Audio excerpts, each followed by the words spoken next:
Hello, welcome to our trolley tour of the Charleston Tea Plantation, America's only large-scale tea farm. I'm Bill Hall, an expert third-generation tea taster trained in London, England, founder and partner of the Charleston Tea Plantation. On this tour, I'm going to tell you more about this amazing plant and give you a look behind the scenes of a working farm on which it grows. So please sit back, relax, and enjoy your trip as we travel through the tea fields of the Charleston Tea Plantation. Okay, now on your right, I'm going to stop here for a second.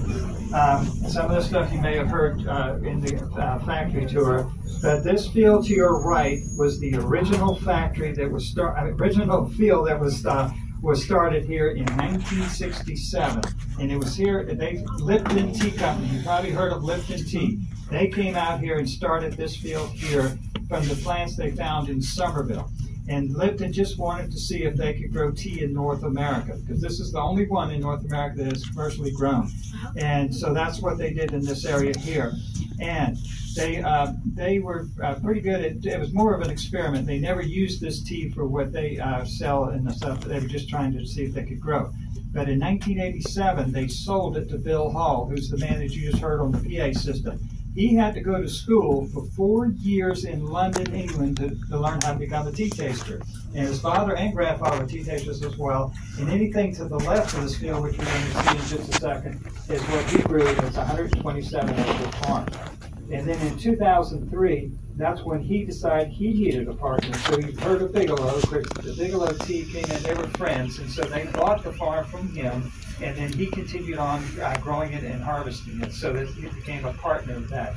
Bigelow never uses this tea. Their tea comes from Southeast Asian countries. So they own this company, but they keep it separate. So if it says Charleston Tea Garden on it, it came from this farm, okay? Now, real quick quiz again. What are the 3 teas that come from this plant? Who wants to say anything? Oolong's one up. What's another one? Green. Green, and one more. Black. And black. Okay, those are the only 3 that come from here. All those other ones are either flavored teas or herbal teas, which come from other plants.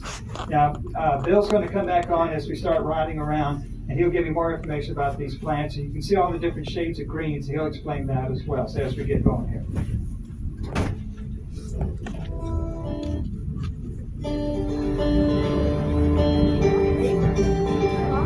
We've arrived at the first stop on our tour.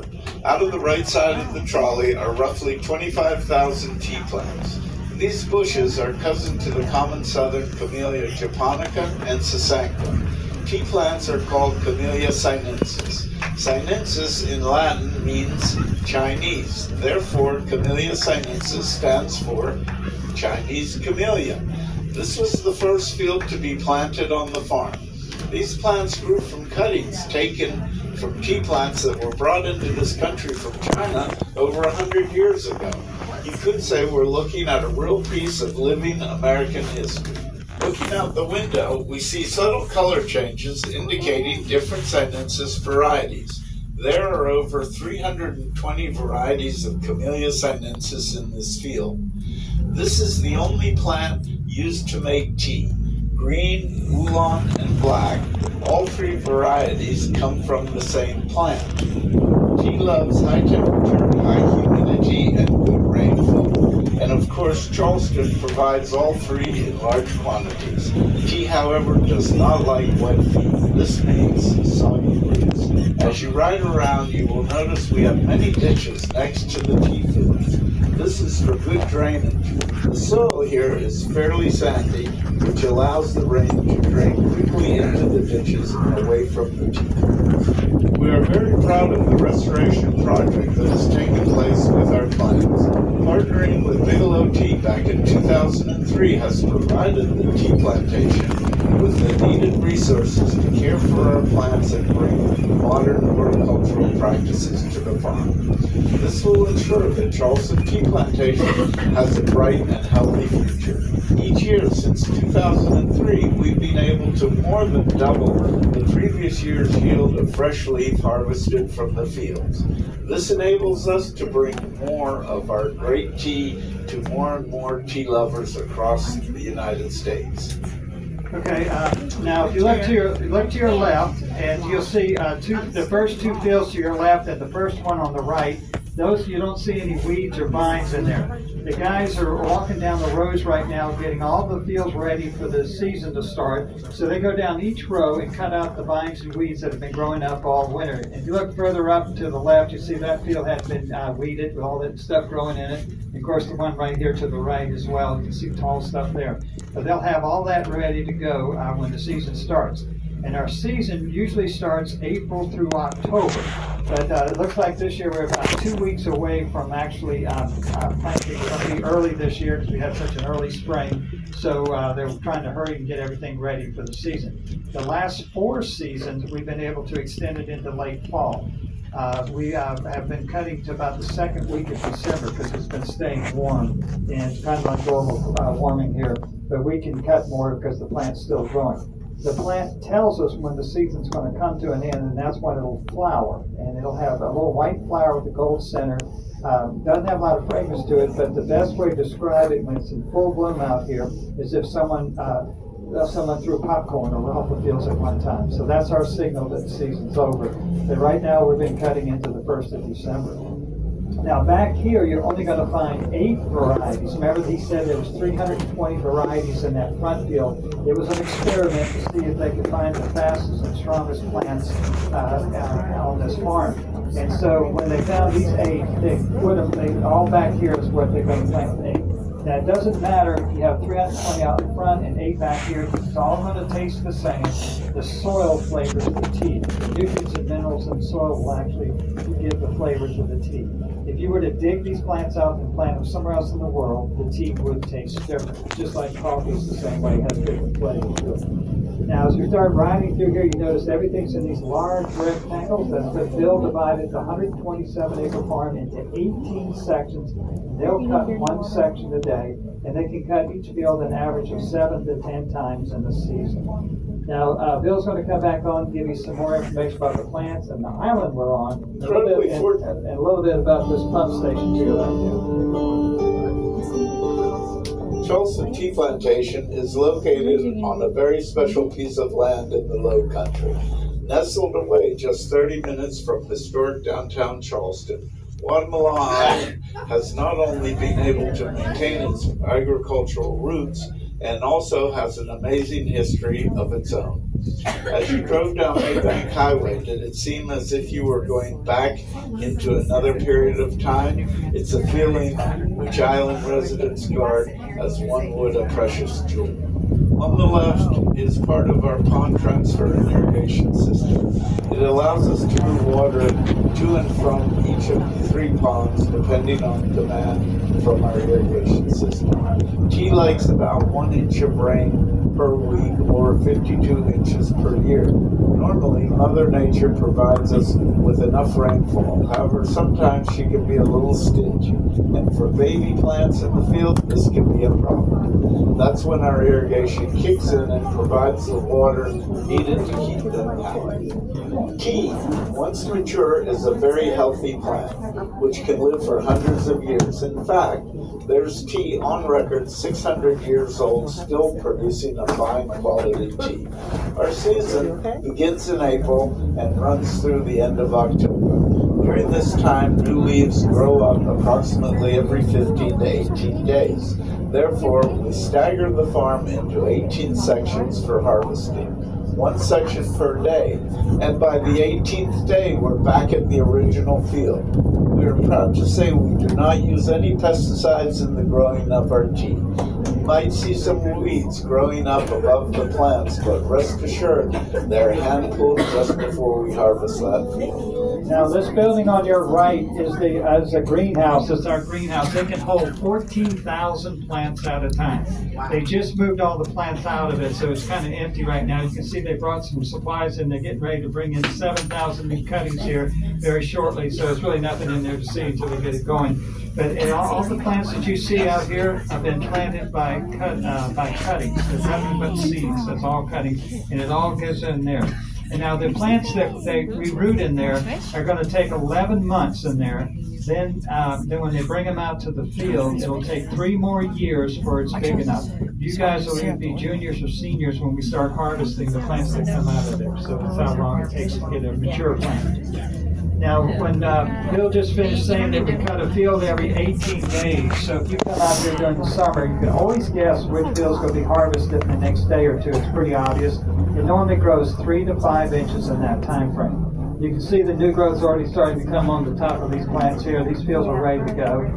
And they always go 1 or 2 days before the harvester gets to that field, and they go in there to make sure those weeds and vines are out of it.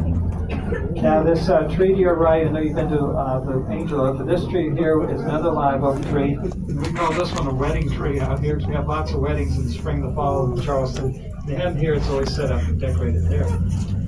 If you wanted to compare our farm with the farms somewhere else in the world, we're considered a small tea farm. If we were somewhere else, we would need 500 workers to harvest all the tea you see growing out here. And that's because they hand-pick the tea in other parts of the world where it's grown on a hillside or a mountainside for the drainage it needs for its root system. Because of the harvester, we only need 5 people to take care of all the plants on the farm. And we have one other man that works with the tea, and that's the tea maker who runs the factory. If you don't mind bringing your hands back inside, I appreciate it. Thanks. You bring that first. Now, look to your my hands right, you'll see acres of fields back in that area. They have them tucked all behind the different tree lines. It kind of protects them from volume is too loud, guys. But they have over 300 plants planted on the farm so far. This little field to your right, they didn't use it this past year, and you can see it's overgrown. It was a resting field right here. You can see all that stuff that grew in it. They said they're going to cut it this year, so they got to go in there and clean all of that up. On your left is another irrigation pond. They have 3 of them on the farm. Keep lots of fish in the pond because that'll help them with the mosquito larvae. They're not going to spray for the mosquitoes out there because they don't want those chemicals on the leaf of the tea plant. Lots of turtles. When the sun's out, they're all on the bank sunning themselves. The ponds do have alligators, and we don't put them in there. It's just natural habitat. This one's got a 4.5-foot one in there somewhere. I'm not sure where he is, but he's in there. The other ones have some bigger ones. They do move from pond to pond on us. We actually have pictures of them walking down the road from this pond to the other pond, so they go back and forth. Now, on the other side of the ponds are all those green from the greenhouse where the plants are getting planted. They're 18 inches apart down a row, and each row will be about 2.5 feet when they get them all in there. And when they finish that area, they'll open up another one of these fields and plant this. Bill's going to come back on, give you more information about these young plants and the ponds.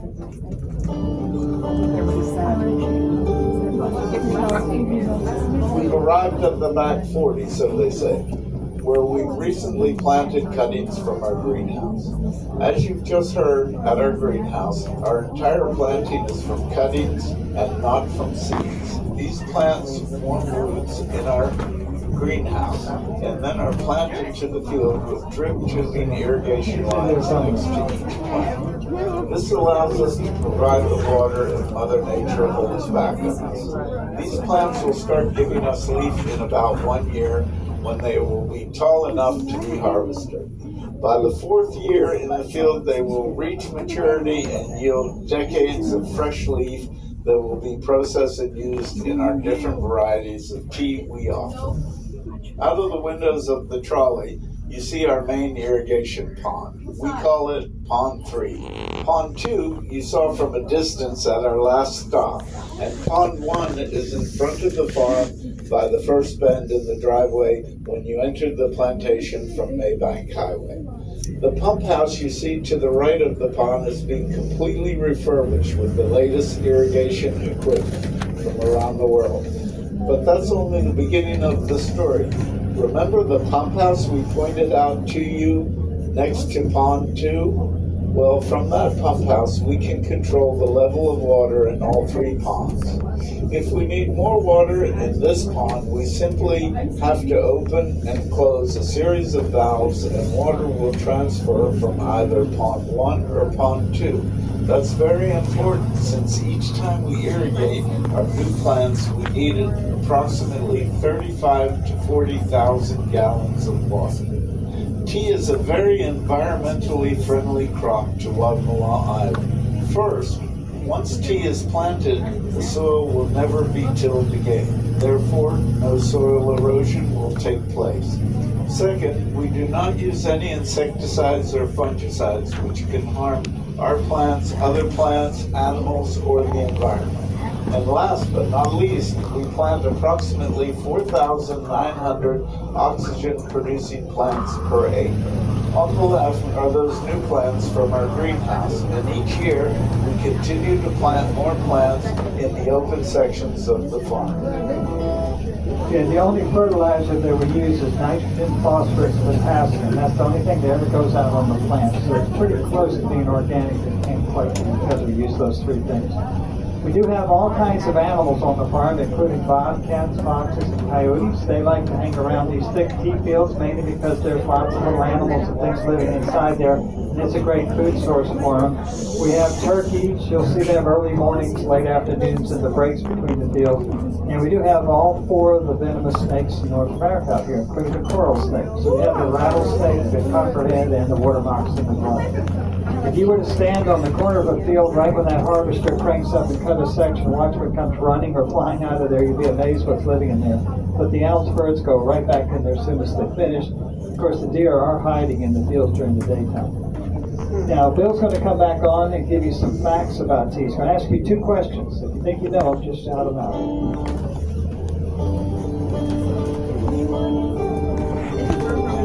Here are some interesting facts about the world of tea. Tea is the second most consumed beverage in the world. Can anyone guess what number one is? Water. No. If you say water, you are right. Here's another one. Does anyone know which country drinks the most tea per capita? Africa. You're right again. The Irish are followed closely by the English. 80% of all tea consumed in America is ice. Here in the South, that figure goes to 99%. Iced tea was popularized in America at the 1904 World's Fair in St. Louis. The Indian Pavilion was trying to serve hot tea on a very hot day. Alas, there were no takers until they added ice, and bingo, a new beverage was discovered. For you history buffs, did you know that Charleston also had a tea party after the famous Boston Tea Party? The Charlestonians, however, did not throw the tea in the harbor. They confiscated the tea and sold it to later help fund the American Revolution. Well, the revolution is long over. We invite you to buy some American-grown tea and share it with your friends and family back home. This little building on the right was the original factory and gift shop, and that was in 1987. In 2003, that's when the Bigelows came in, and they built this new building, and everything was moved over there. The harvester's on your left, and it's one of a kind in the world. They invented it out here in the 70s, taking parts off the tobacco and a cotton harvester.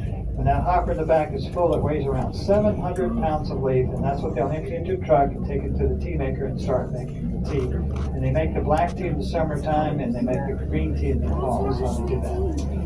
And it's not a John Deere, it's just painted green, too. Now, if there's any other questions, I'll be glad to answer them for you. And inside there, there's the leaf. I do know you're going to just try and look, see what's like.